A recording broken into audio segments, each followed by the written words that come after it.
right. Welcome to the Hopevale podcast. We're in week 3 of a series called Voter Guide, where we're looking at what kingdom allegiance looks like in a divided world. We believe that what we believe should inform how we live, and that includes our approach to politics. So as we look through this sermon series and we discuss it, we're tackling your questions so that we can understand what kingdom allegiance looks like in a time where political divisions run deep. My name is Nate Murray. I'm the executive pastor here. And joining me today is our senior pastor, Josh Pardee. Hello, hello. Along with a very special guest, his wife, Brandy. Hello. Welcome, friends. Thanks for having me.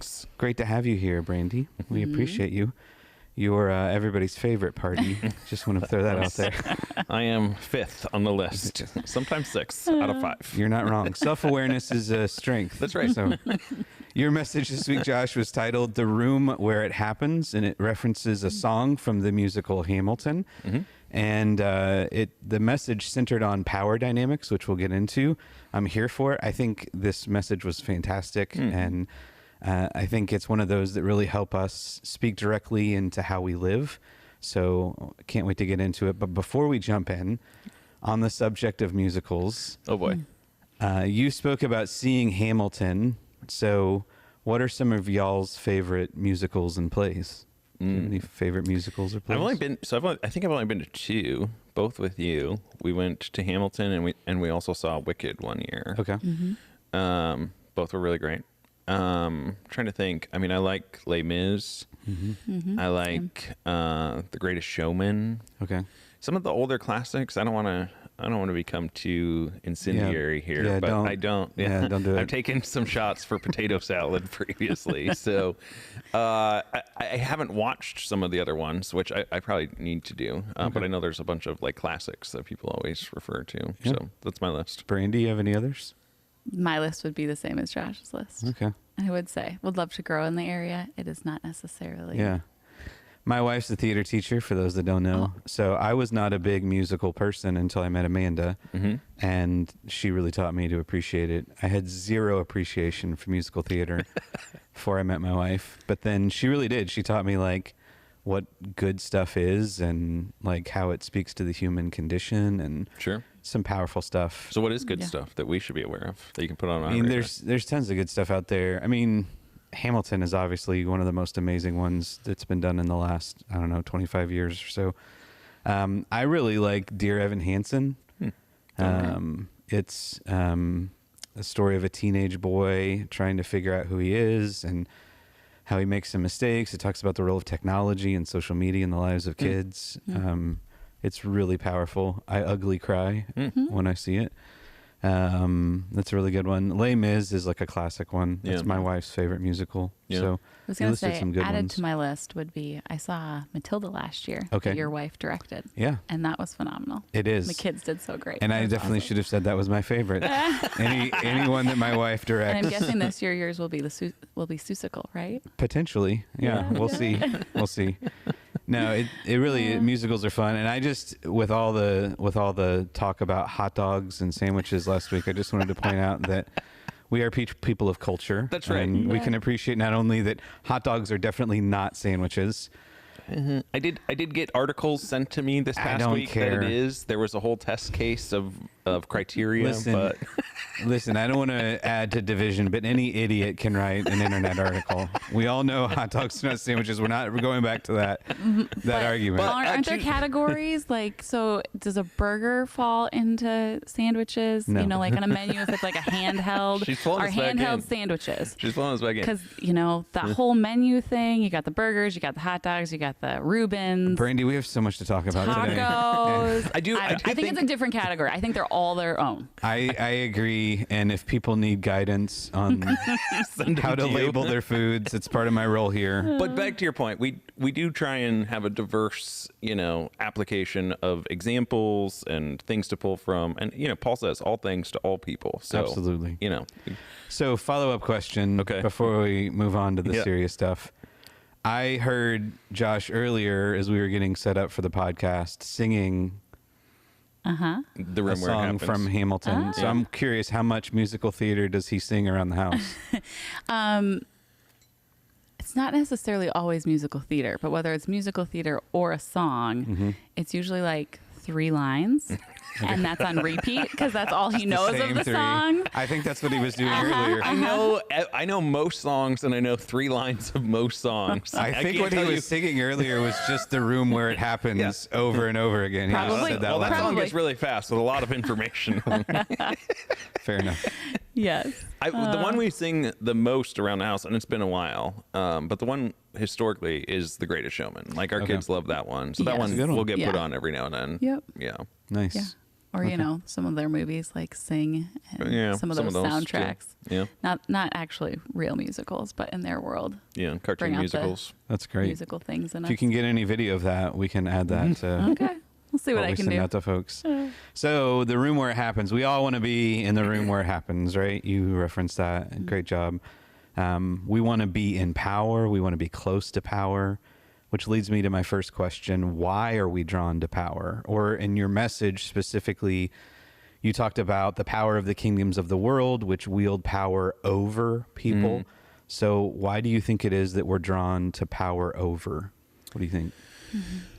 I mean, I think there's probably lots of reasons. I think the first thing that comes to my mind is it seems the most logical way to approach power. Okay.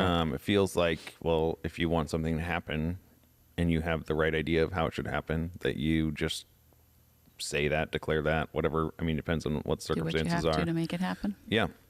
I think along with that closely tied is it feels more efficient to just use power over. So we didn't talk a ton about that in the sermon, but there's this reality that power undertakes is the long game, which I would propose is what Jesus and God are all about. You don't come as an infant in a manger as the all-powerful God unless you're willing to play the long game. And that was 2,000 years ago, and he's still playing the long game. So I think there's just like this tyranny of the urgent of feeling like we want to, again, pull those levers to kind of make things happen. And that's our imagination for how you actually get things done. So, yeah. Brandy, do you have any thoughts on that one? Why we're drawn to power over? Yeah. I mean, it's celebrated, and it's what most of the time we see as, you know, whether it's an organization or a business or a company, you know, success. It's kind of what I feel like that's what's defined as, what that looks like. So being, and I was going to say, and being in control. I think honestly, it probably feeds our ego or our false self that we think that we're in control or that we can control or we, you know, feel good about ourselves because we contributed or fill in the blank. But I think, yeah, it's probably feeding something in us, but it's not necessarily the good whole things of God that Right. are the true parts of us. I think that's a really good point of it's not celebrated, right? Like we don't, I mean, sometimes in the Christian circles we'll celebrate like the idea of servant leadership, which is Being humble. a whole different things. But I mean, that's part of it is just like our culture is designed to celebrate the people who have power and authority. So that's what news pieces are about. That's what magazines are about. That's what we talk about. You know, we're not celebrating the people who are in kind of the, like, I'm thinking of one theologian who talks about how even what Jesus does is he lives this life of downward mobility, right? And so there's a sense in which we don't celebrate that. We don't have an imagination for what that looks like in our world. So, And I think we struggle to be in process, or at least I do. So I think a lot of times too, it's like we want stuff that is like done or accomplished or, you know, is all nicely packaged and tied up with a little bow. And a lot of the you know, serving and loving and power under is often, you know, not only the slow work, but it is generally in process for a while or, you know, takes the longer time. So it's not this, like a newsworthy story that you can always just be like, okay, I made it happen. And now we can celebrate instead of like, I was really patient today or I, you know, did what I didn't want to do, but I really got to see, you know, I don't know, this relationship, this person come alive. So yeah. That's really good. I think it does have a lot to do with control. I think you said that something about control. I think sometimes we feel out of control, or maybe we don't want to feel out of control, and it causes us to look for that power and authority to try to feel as though we're having an influence on our environment, or avoid feeling out of control. What are some examples you guys can think of power over, which would be like the power of this world, versus power under, which would be the Lamb's power, Jesus's power? What are some examples you can think of in your own life, like those two things contrasted? Well, I think in some senses, I mean, it feels like that contrast is always available, right? Like in every situation. And again, I would want to point out, I talked about in the sermon this idea of some power over is good and necessary, right? Like there's the preservatory power over, right? So I think of just applicable to our life right now is our relationship with our kids. You stole mine. Aha. Privilege of going first. Power.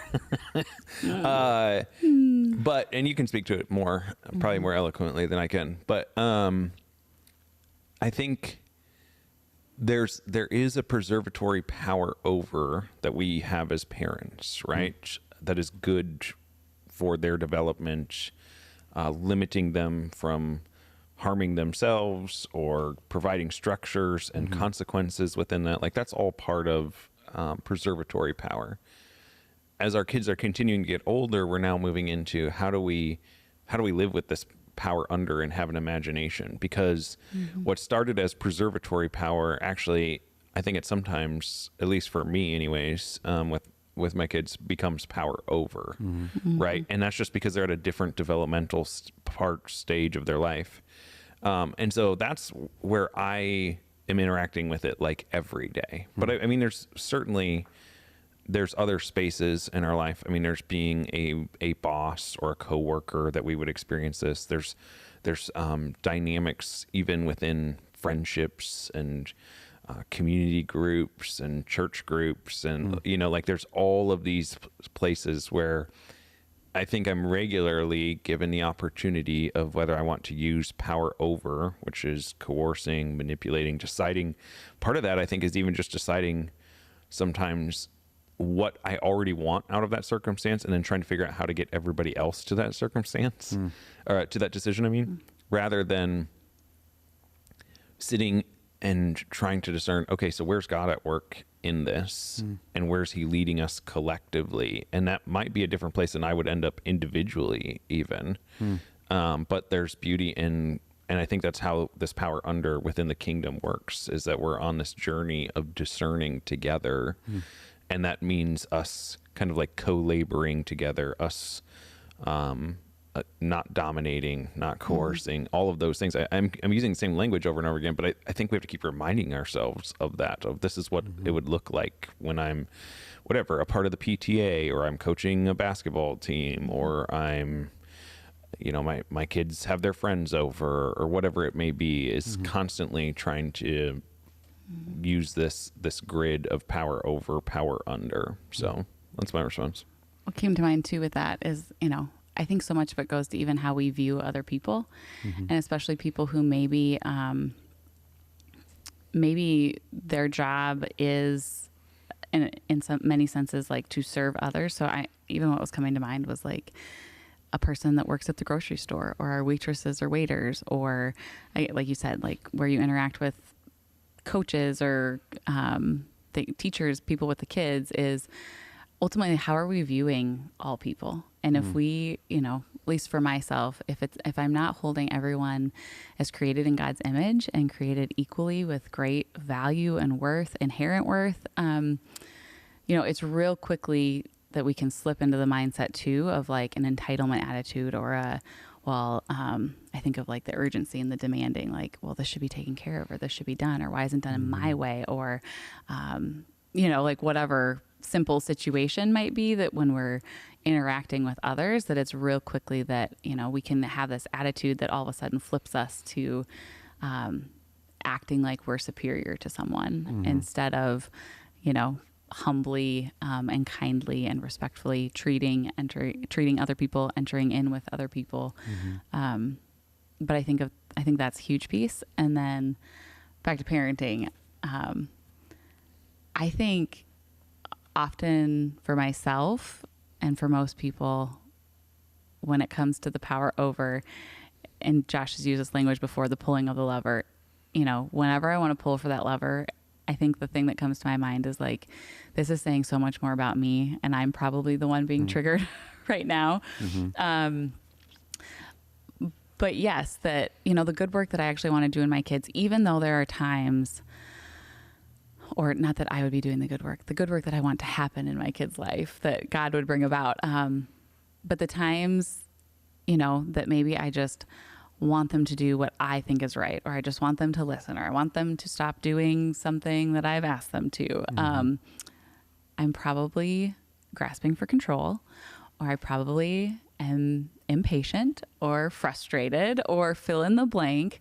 But really, like, I want the deeper good work to be happening in them, that they would be growing in compassion and in empathy and in their character. And yes, there's been the preservatory things that we've put in place, but also it's me releasing control for them to learn from their own consequences of their mistakes, for them to have the natural consequences, or even to fail or make mistakes.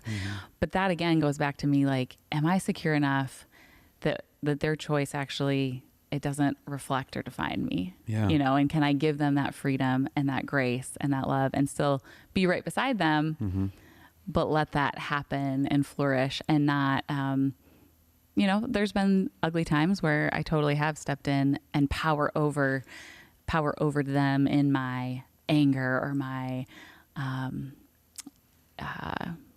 being upset. I can't even, you know, like, where sadly that was about me. But I think ultimately it squashed them in an unhelpful way. Yeah. You know, For sure. We're at a different stage of parenting with our older child than you guys are. Yeah. Excuse me. But for sure, we're running into some of those same dynamics. And we have to constantly remind ourselves that what we want is not their behavior. Right. Because the short game is, I just want you to sit still, right? You know, or I just want to be able to go into the grocery store and buy a few things without you breaking something or whatever. Right. But the truth is, we don't really want their behavior. We want their heart, right? And we're not as concerned about the specifics of their behavior in the long run as we are their character, and that they know who and whose they are, their identity, you know? Right. And if you're not careful, you sacrifice all those important eternal things for the temporary fix of, like, my kid will sit and be quiet because they're afraid of me. Right. Yeah. But fear. they're also developing this idea of who they are that's not healthy at the same time. And it's balancing those things out and having an eye for what Jesus is doing in them at the time, which is sometimes really, really difficult, you know, when they've done the thing 10 times that you've asked them to stop doing, or, you know, as they start growing into their teenage years, the consequences aren't like, well, you broke the glass. It's like, you hurt someone's heart, you know? Yeah. And, you know, especially when it's like, I've been warning you, these are the things that will happen if you keep doing this behavior. But it's definitely a balancing act. What do you guys think in practical terms?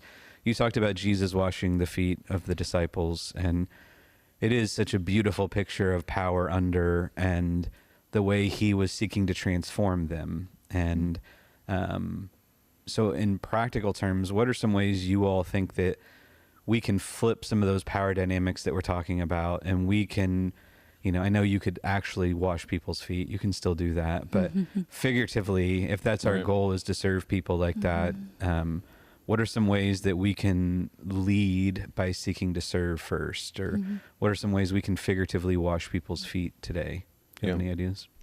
Well, what was coming to mind at the end of that question as you were saying that, I think to first start with yourself and paying attention. Again, where maybe is it rising up in you that you want to control or manipulate or coerce or use the power over? And I would dig deeper there, because often, I know in my own life, I guess, I've started to realize, like, there's something in me, like maybe I felt belittled or like someone power overed me at one point, and there's some healing that needs to happen in my heart, whether that's forgiveness or even identity work, that then when God has his way in healing those things within myself, I start to realize like, oh, and that's not who I want to be. And that's not, now I'm, instead of being a wounded person, also wounding my kids, hopefully I can start to grow to be healed and not looking to grab that same power. So I would say start with yourself before you even, it's a both and, right? We can seek healing and pay attention at the same time as also trying to walk out this power under. But then the thing that came to mind for me,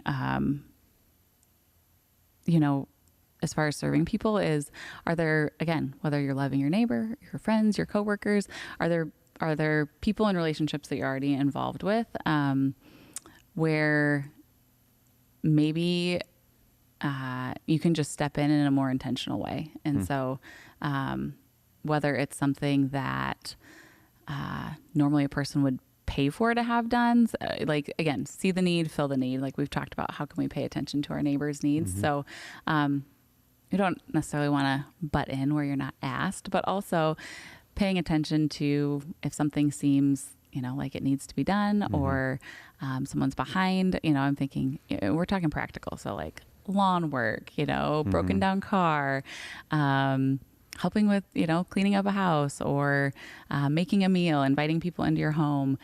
Some of these things I feel like doesn't get totally at the power over, but it's the first step, I feel like, in at least welcoming people and, again, like affirming image, worth, and then just opening up that relationship to be able to serve in a genuine way, and it's great. We can always do I'm thinking of like just giving money, which is essential and needed, but there's something like deeper when you're personally attached to the person. And it can be vulnerable even for someone to receive that, but it can be vulnerable for you to be like willing to be like, hey, no, there's no shame in, you not being able to get this accomplished. I'm happy to help you. Happy to work alongside you. That's really good. Yeah, I think all that's great. I think, we live in a society that is very, you pay for everything. I mean, as you were talking about, I was just saying about that. And so part of it is just finding spaces in life where you are using your time, your skill set, expertise, passions where you're not being paid for them, where no one sees them. I think all of those things are super helpful in just even cultivating this heart of who Jesus is. I think part of it too is just not seeing other people as your enemy, like to be defeated, but rather that they are like someone to engage. They are God's image bearer that is worthy of love and respect and pursuing them. And so as we're talking about this question in the context of this political season, right? There's definitely voices that I currently am receiving, right? That are telling me in different facets that, well, we shouldn't even be engaging them. We just need to convince people. We just need to do all these things. And again, that's what I talked about yesterday in the sermon, was there is this reality of, I'm convinced of the truth that we have, right? Like, I'm not going to compromise on that truth, but I also don't think we can compromise on the way of Jesus. And the way we see him is that he is very concerned with reaching the least and the last and the lost. And he's very concerned with bringing them to the table. And he's very concerned with serving them. He's doing all of these things he's sitting with Zacchaeus. He's telling these parables, right? Like over and over again, these are the things that we see Jesus doing. And so I wouldn't want to prescribe anything of what it looks like in any individual's life, of what it looks like to wash people's feet. But I would say that is an idea. You should be looking for an imagination for what that looks like. And it's going to look different than it does, for me in my neighborhood than it is for you in your neighborhood, and me and my family than it is in you and your family. And again, community group, your community group, and serving team. But like at some point, I feel like all of this, we either have eyes to see it and we're looking for it, or we don't. And we become the person who's asking Jesus, well, who is my neighbor then, right? And it's like, bro, your neighbor is the one who's in need in front of you, and help that person, right? And serve that person. And so, I mean, at some point I don't mind dealing with the theoretical, but at some point this just becomes really practical, and we just are sidestepping through our questions to avoid the accountability and responsibility of who we're called to be. Yeah. You said your bottom line in the message is you can't have the truth of Jesus without the way of Jesus. And it really made me think through. So obviously we're talking about an election to some extent too, right? We have this big national election we're going through, and we're looking at bigger issues, but even the name of the series is Voter Guide for a reason, because we know this is the back of what a lot of people are thinking about right now. So if we can't have the truth of Jesus without the way of Jesus, it just made me think very specifically about the election. And I wanted to ask you both the question, what are Jesus's goals in this election? If that makes sense. Like, if we're seeking the way of Jesus, we all bring all kinds of goals into things like an election, right? There's things we want to see happen. But what do you think Jesus's goals are in this upcoming contentious, divisive political season that we're in, and ultimately the election that's just a couple weeks away? I think a couple things. I think one, I'm reminded of a quote by Dallas Willard that I will inevitably butcher, but it's essentially, at the end of the day, what God gets out of your life is not all the things you accomplish, what you do, it's who you are, right? And so that's really kind of operating beneath the surface of this whole Voter Guide series that we're in, of we are trying to figure out, what does it mean to become the person in Jesus' kingdom, no matter what happens in this election, who we vote for, all of those sorts of things. So I think that is the call of what Jesus would want from us, right? Is to continue to be growing in this person of love that is pursuing others, that's engaging others. And I think, so it works under the heading of Voter Guide, but one of the things that I've heard several times now, and I'm not talking like just a handful, I'm talking over a dozen times in the lobby the last couple of weeks, is I was listening to this series starting with like a political lens, but what I'm realizing is everything you're talking about applies to so many different situations in my life that have nothing to do with politics.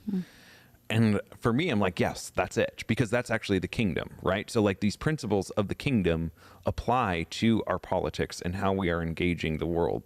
But it also applies, again, to how I enter in with my spouse, with my kid, with my neighbor, with my coworkers, with how I think about justice in the world, you know, all of the different things, right? Like, so it's kind of operating beneath the surface. There is this deeper understanding of, I think Jesus does have goals, and that's part of it, is that I can control, is who am I becoming?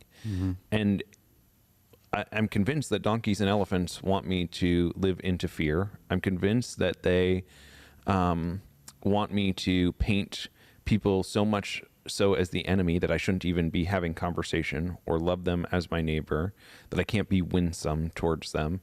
I'm just convinced over and over again that they're using fear to try and like manipulate me and control me. Like all of these different things are the ways of the powers of this world, of the kingdoms of this world. Again, these are levers of power over. And I think once you get a taste of the kingdom and you experience love and freedom, and when I surrender control of all of the outcomes, I would want us to, I know that this is a heightened moment in our society, right? And it is every 4 years. And maybe it's more heightened than it has been previously, but it's not the most heightened that it's ever been, even in our country. I point people to, I know people talk about how we're in divided times, but we were at a civil war one time, right? So like we've been more divided over the course of history. And so I think there's this call where we can try and figure out, what does it look like to continue to enter in, to love, to not give in to fear, to not be controlled by these narratives that people are inviting us into, and not be caught in this, again, the heat of the moment, and take a more eternal perspective, right? So this moment does matter to God in who we are becoming. And it matters because he is a God who's contextual, and he's involved in every part of our life.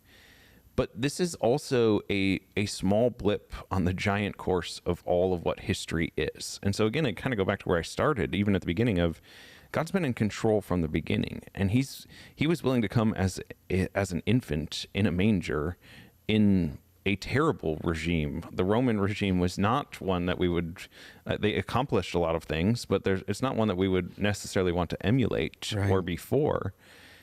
And yet God was still at work and doing powerful things, and people at that moment had an option to respond. And so I have that same option here in a democracy.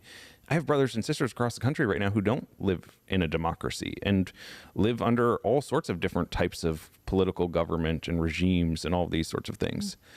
So again, I just want to like zoom out a little bit and go, okay, it's not that this isn't important. It is. And I'm so grateful to live at a time in the history of the world where I have a vote and my voice counts. That hasn't been the case for everyone. And it's not the case in some parts of our world currently.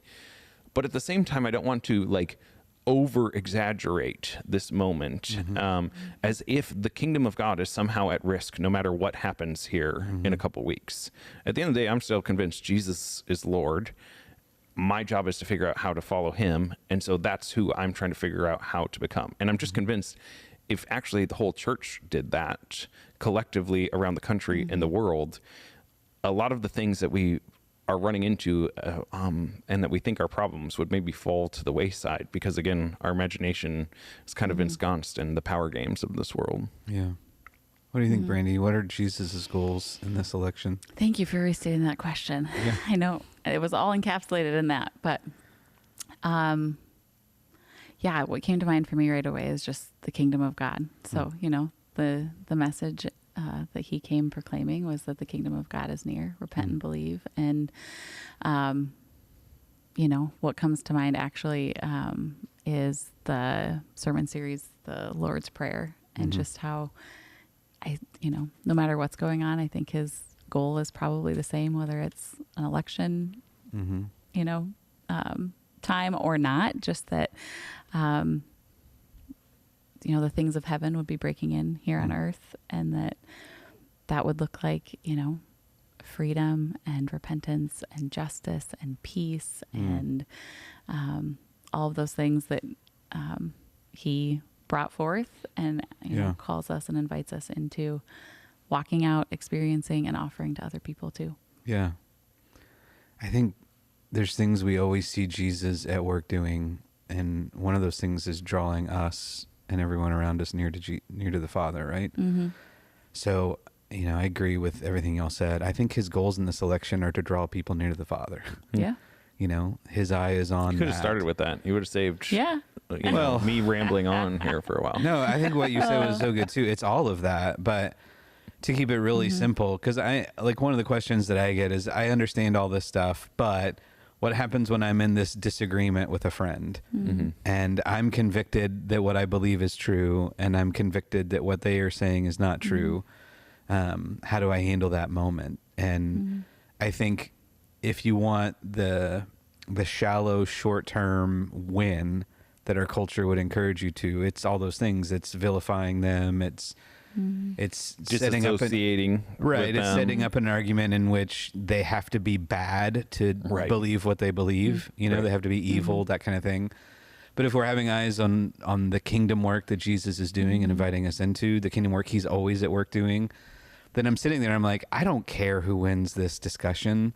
I care if this person sees a clear picture of God the Father and if they are listening to Jesus in this moment, and if I'm fostering that, like them taking additional steps in their relationship with him. So whether that's knowing him for the first time or following him in some way. And so that changes the way you enter into that conversation. And what you end up doing is what Jesus did a lot of, which is listen more than he talked. And it's listening, really listening. And I think, like, even going back, we talked about ways we can practically wash people's feet.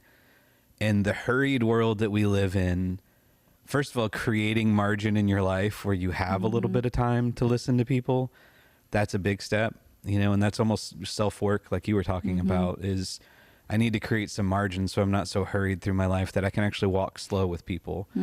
But then really listening to them and listening, like we talked about our kids.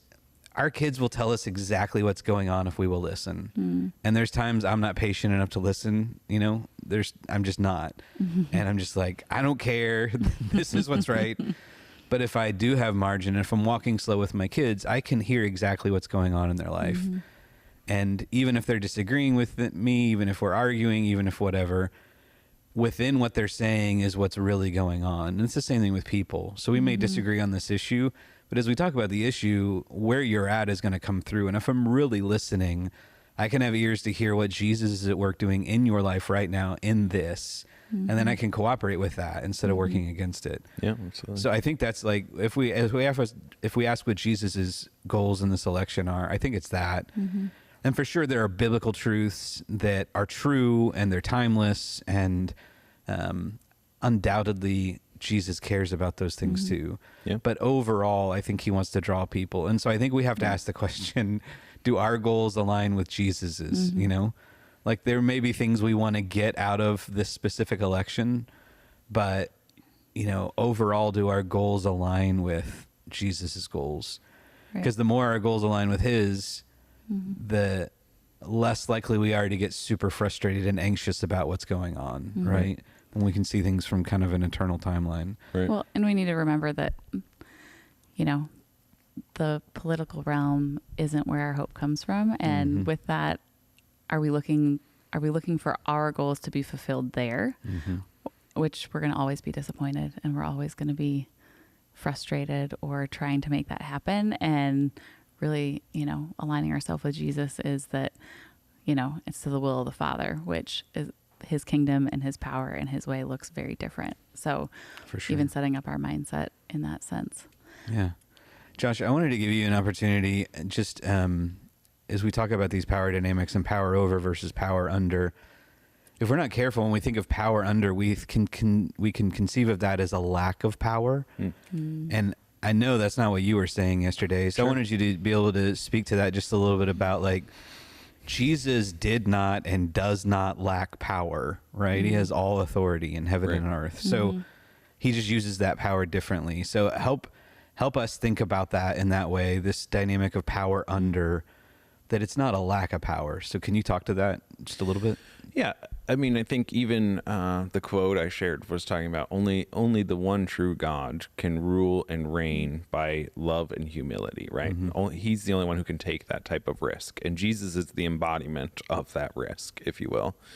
And yeah, for sure, what that doesn't mean, again, I think we talked about previously, like this idea of becoming like a whipping post or not having any power or any of these types of things. It's certainly not what we see from Jesus.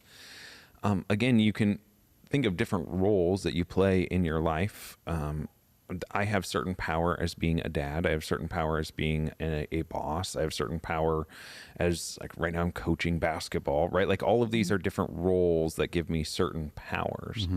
But I think we also can quickly recognize, like, when that power is being abused, or, when power goes to somebody's head, or, we even have a line for that, right? Like, wow, that power went straight to his head, right? Like, and what we're using our language there to say is, we're recognizing, like, this is not what real true power should look like. And so I think what Jesus shows us is he does have all authority. He does have all power, and all authority and power looks like serving other people and being for other people. And not, again, I think it does include he doesn't compromise himself at all. But the accusations, it's so funny to me, like the accusations that the religious people are sending at him are the same ones that people use today, of like, well, you can't be with them if you associate with them, if you're welcoming them, if you're all of these things, then that means that you don't believe the right things, you're not living the right way. And Jesus is just confident enough to, again, live confidently in who he is. And so that looks like serving the disciples at one moment. It's also going to look like the rich young ruler coming to him at one moment. And Jesus says, yeah, here, this is what it is to live into the kingdom. And he walks away, and Jesus is fine with that. Like, he's able to differentiate without alienating, right? And so I think we live in a world where I am taught and swim in the waters of, to differentiate means that I have to alienate you. It's kind of what you were talking about, right? I have to put down, I have to separate, disassociate. And Jesus is somehow able to and I think this is like part of the call of who we're called to be, is he's able to remain attached to that person without putting at risk his own personal who he is.